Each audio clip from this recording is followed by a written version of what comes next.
Car epic crime न्यूजमध्ये आपले स्वागत. देवाभाऊ टॅक्सी योजनेवर गंभीर प्रश्नचिन्ह. प्रवीण दरेकर विरोधात अंजनी दमानिया यांनी घेतली पत्रकार परिषद.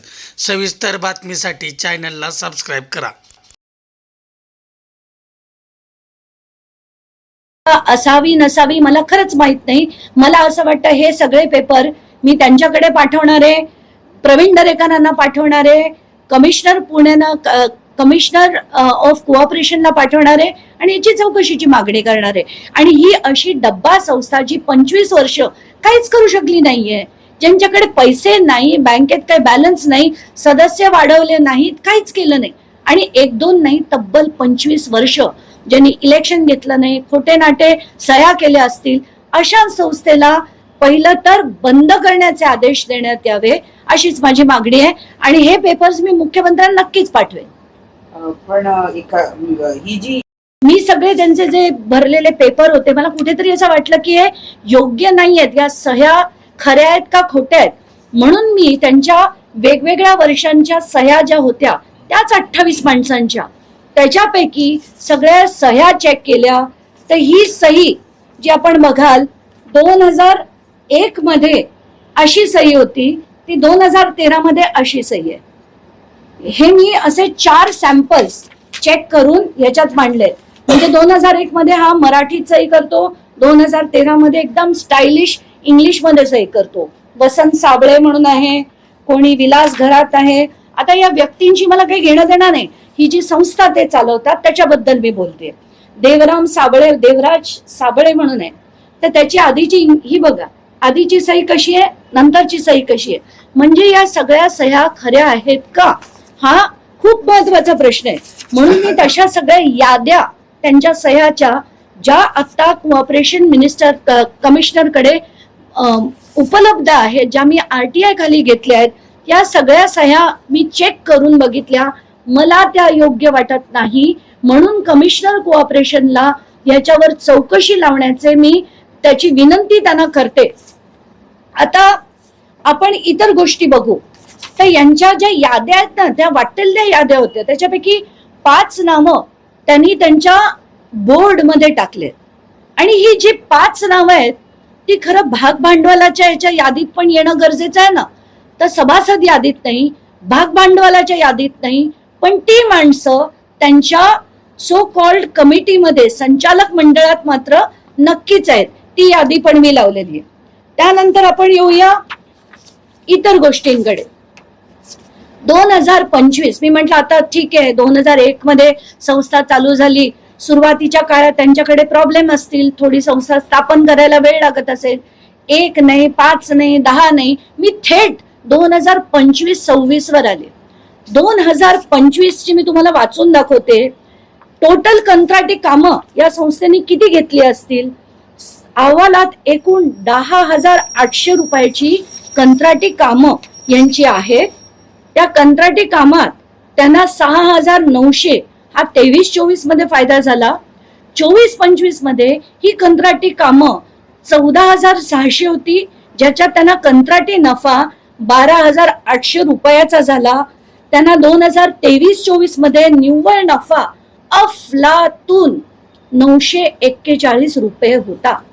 941 रुपये असलेल्या एवढ्या मोठ्या नफ्याच्या कंपनीला, त्या सहकारी संस्थेला दरेकर हे आता 2,000 गाड्यांसाठी मुंबई बँकेकडनं कर्ज देणार आहे.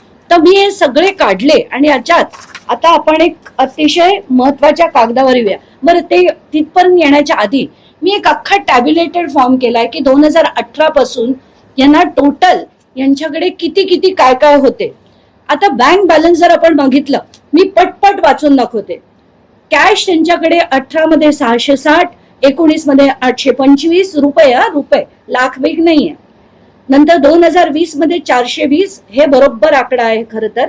2021 मध्ये 347 रुपये, 22 मध्ये 458 रुपये, 23 मध्ये 356 रुपये आणि 24 मध्ये 368 रुपये. आता यांच्याकडे बँक बॅलन्स किती आहे बघूया. 18 मध्ये 0, 19 0, 20 मध्ये 3,938 रुपये, 21 मध्ये 3,388 रुपये, 81 रुपये, 22 मध्ये 2673, 23 मध्ये 2016 आणि 24-25 मध्ये 246 रुपये मात्र. आता हे त्यांनी सबमिट केलेलं मुंबई बँकेचं स्टेटमेंट आहे, मुंबई बँकेचं म्हणजे प्रवीण दरेकरांच्या बँकेचं. तर या प्रवीण दरेकरांच्या बँकेच्या स्टेटमेंटमध्ये जे स्टेटमेंट हे 1 एप्रिल 2025 ते 31 मार्च 2026 असं आहे. आता ह्याच्यात ओपनिंग बॅलन्स किती आहे तर 246 CR लिहिलंय. आधी मला वाटलं CR म्हणजे क्रोरबीर आहे की काय, मला आज पहिला कागद माझ्या हातात आला होता. तर दिसतंय की 246.00 क्रेडिट बॅलन्स, मिनिमम बॅलन्स. त्यातनं त्यांना त्याच्या 2च ट्रान्झॅक्शन आहे अख्ख्या वर्षात. त्या ट्रान्झॅक्शन काय आहेत तर त्यांना आलेला दंड जो मुंबई बँकेकडनं 177 रुपये पहिला दंड होता, दुसरा दंड 69 रुपयाचा आणि क्लोजिंग बॅलन्स मध्ये एक म्हणजे 31 मार्च 2026 आत्ता यांचा 0 रुपये मुंबई बँकेत बॅलन्स आहे. म्हणजे इतकी ही बोगस फ्रॉड संस्था आणि यांना पैसे दिले जात आहेत. यांना त्यांच्यासाठी प्रवीण दरेकर प्रेस कॉन्फरन्स घेऊन म्हणतायत. पण ज्या अशा संस्थेला, म्हणजे मी पुन्हा एकदा समअप करते त्याला, की देवदत्त सहकारी वाहतूक व पर्यटन संस्था मर्यादित ही संस्था एक शेल संस्था आहे.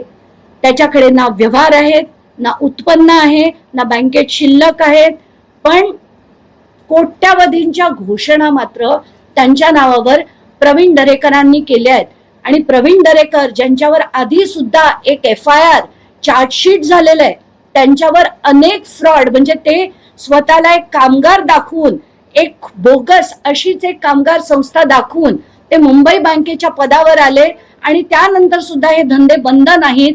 तर एकानंतर एक जे सुरू आहेत. तर मला माझा आक्षेप 2 गोष्टींवर आहे. एक, मुंबई बँकेचा पैसा हा लोकांचा पैसा आहे आणि तो प्रत्येक सोसायटीचा, माणसांचा पैसा आहे, कष्टाचा पैसा आहे. त्याचा कुठेही व्यक्तिपूजा करण्यासाठी वापर करता कामा नये. देवाभाऊ संस्था हे नाव देण्याची गरजच नव्हती. खरं तर अमित शहा यांनी सेंट्रल गव्हर्नमेंट तर्फे भारत टॅक्सी चालू केली आणि या भारत टॅक्सीला खरं तर महाराष्ट्रात त्याची सुरुवात करायला हवी होती. महाराष्ट्राने पूर्ण समर्थन द्यायला पाहिजे होतं. पण याच्यात 2 गोष्टी केल्या दरेकरांनी. एकीकडे देवेंद्र फडणवीसांना थोडं आपण त्यांचं नाव देऊन आपण त्यांचा गौरव केला.